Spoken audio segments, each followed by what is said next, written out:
Welcome back to A People's Guide to Publishing. I'm Joe Beal, the founder and CEO of Microcosm Publishing and Distribution.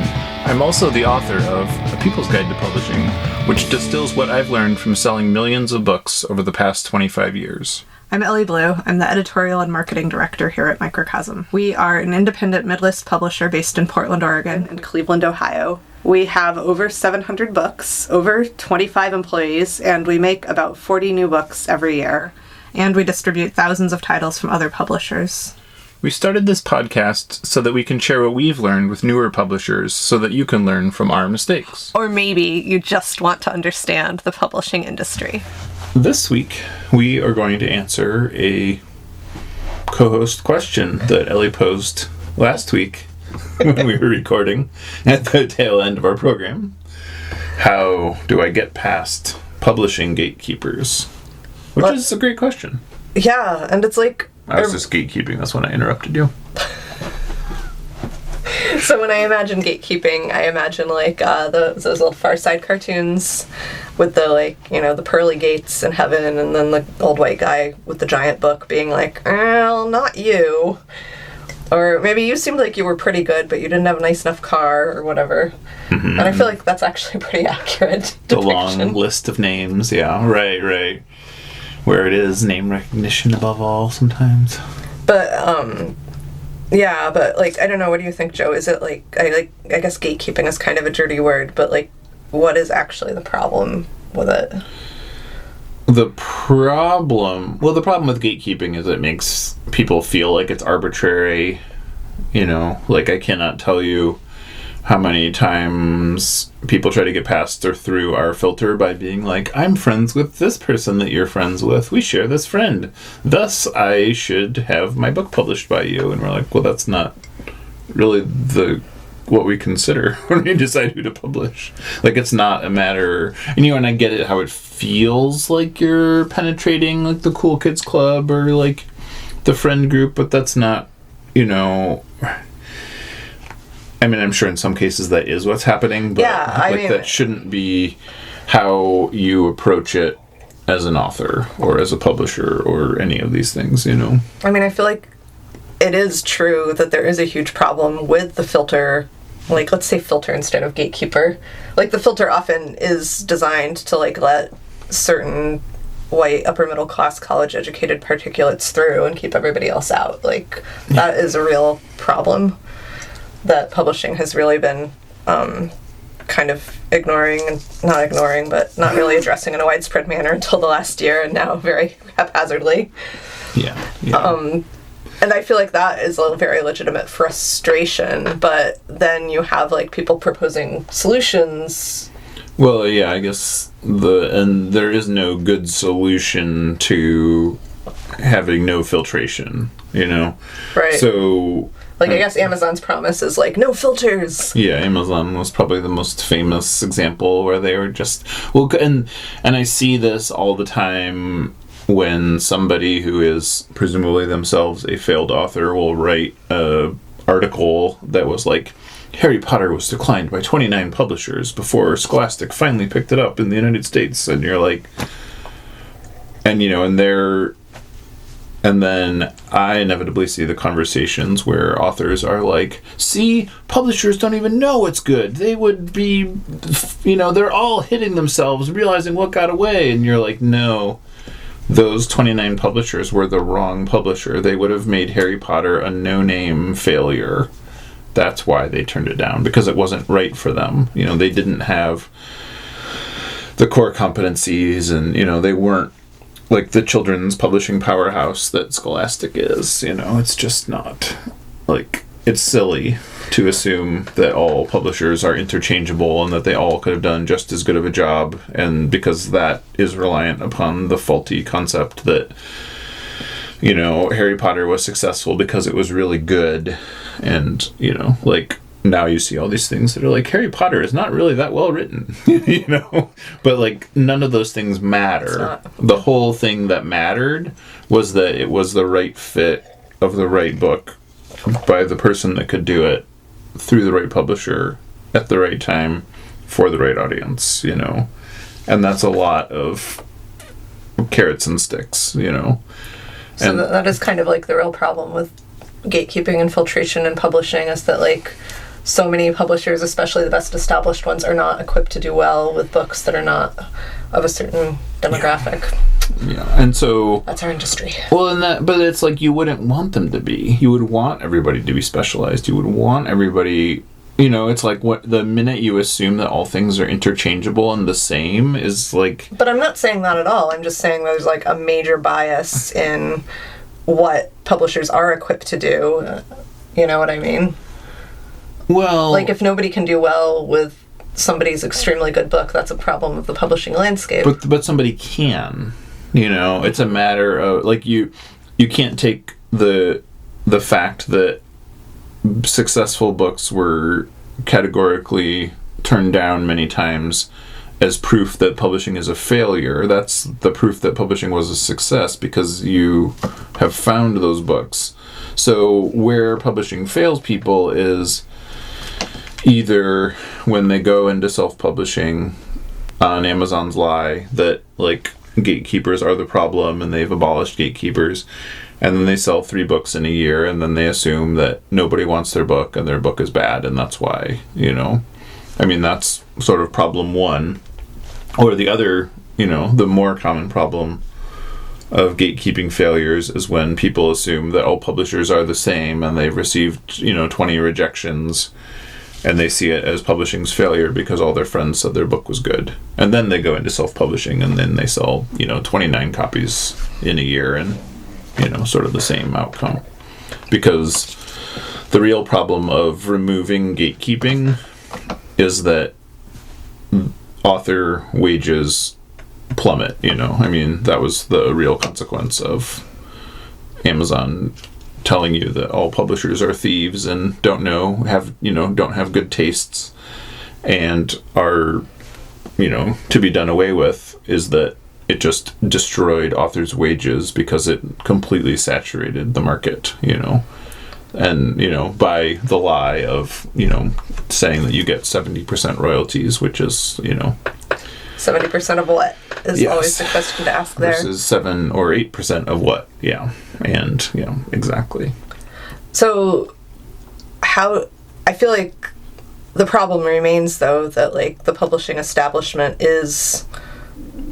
you know, filtering effectively for what they can sell effectively. And that does mean that a lot of people are finding that they're not finding traditional paths to publishing because there isn't a publisher that, or until, you know, like Spike started Iron Circus Comics 5 or 6 years ago, like there wasn't a publisher that was like, hey, queer black women, come, we can publish your comics and do really well with them, you know, like what is the solution to that? Well, you just offered it, so. There you go. You need another publisher. Well, it's not demanding that the dinosaurs become everything to all people. It's having a specialized mid-list. It's the same thing that always worked in publishing. It's not, you know, like there isn't something that is fundamentally faulty other than making all publishers interchangeable. It's like when you go to the right place that has those competencies and, you know, can do something with the kind of work that you're producing,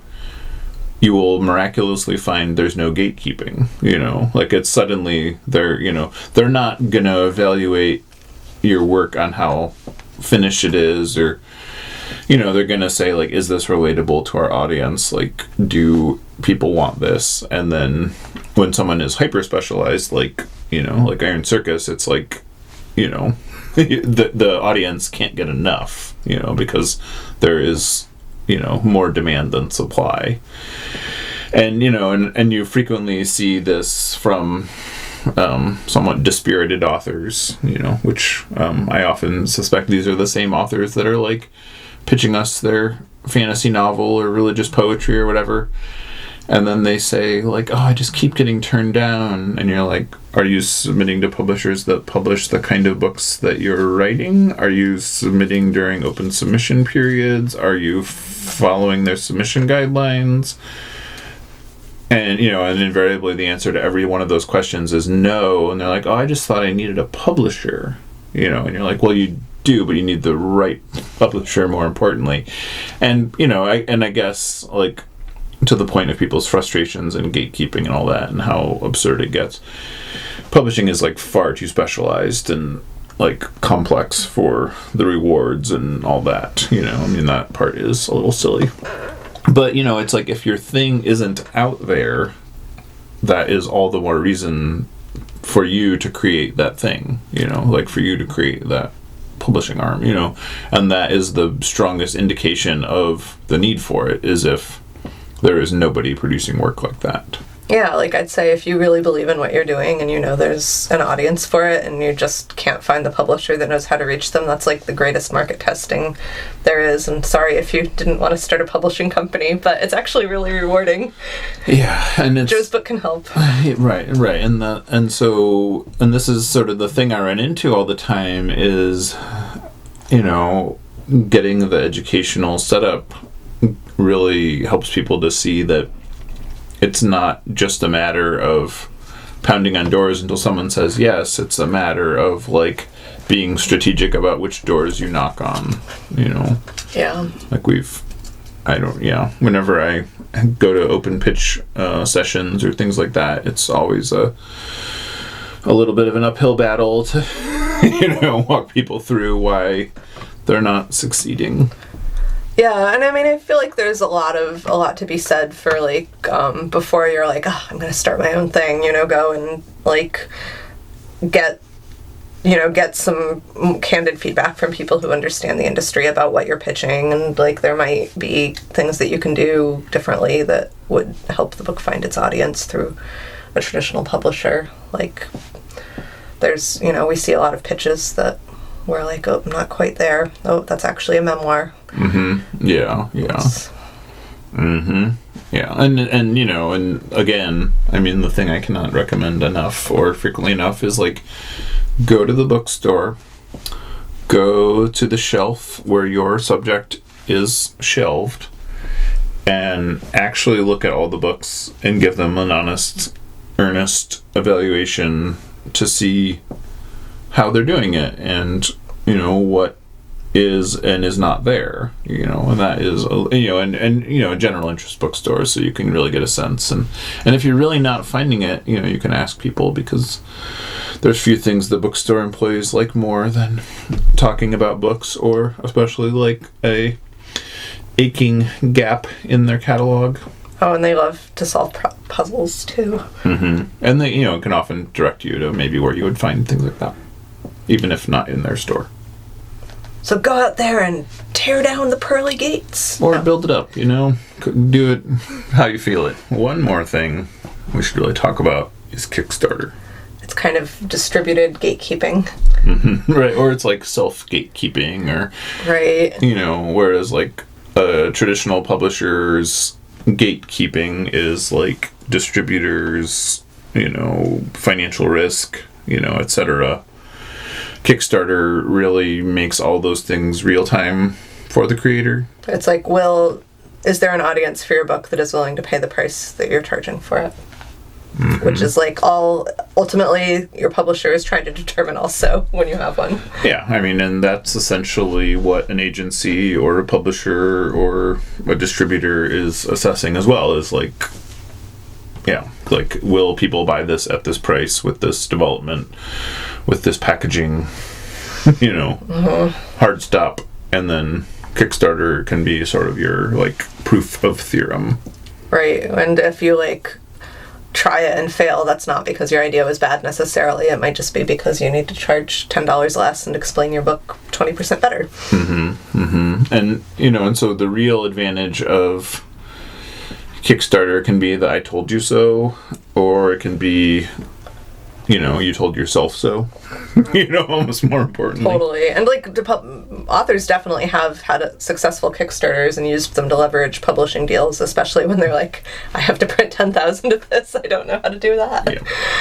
And the most important thing you can do when you do that is to think about your book's life after Kickstarter. Yeah. To really consider how you're going to distribute it, how you're going to get it to your audience a year from then, 2 years from now, 3 years from now, because that is really where it's not about like a short life, and you will invariably find people after the campaign is over that's like, I still want it though. Like, we get those emails all the time. And then what if you publish your next book and you can't use it as a lever to sell your first book? Right. You gotta have more books. Mm-hmm. Yeah.